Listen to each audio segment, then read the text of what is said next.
আসসালামু আলাইকুম। ওয়ালাইকুম আসসালাম রাহমাতুল্লাহি ওয়া বারাকাতুহু।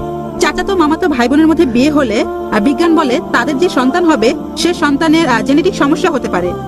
বোন প্রশ্ন করলেন যে চাচাতো মামাতো ভাই বোনের বিয়ে এতে কোনো জেনেটিক সমস্যা হতে পারে। আপনি এখানে রক্তের সম্পর্কে বিয়ের কথা বলছেন। এই ধরনের সম্পর্কে আমরা দেখি যে চাচাতো মামাতো ভাই বোনের মধ্যে বিয়ে হয়।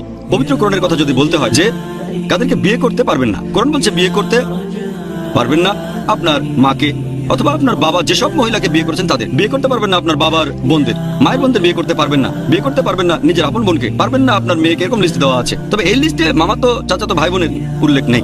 তাহলে কোরআনের এই আয়াতের ভিত্তিতে যাদের বিয়ে করা নিষিদ্ধ তাদের মধ্যে মামাতো চাচাতো ফুফাতো খালাতো ভাই বোনের উল্লেখ নেই। তবে আপন ভাই বোন কোরআন নিষিদ্ধ করেছে। অনেক সম্ভাবনা জেনেটিক সমস্যা হওয়ার। মামাতো চাচাতো ভাই বোনের ক্ষেত্রেও এই সম্ভাবনা থাকে, তবে সম্ভাবনাটা অনেক কম। যদি আপনি একেবারে অপরিচিত কাউকে বিয়ে করেন সেখানেও সম্ভাবনা থাকে, তবে সম্ভাবনাটা কম।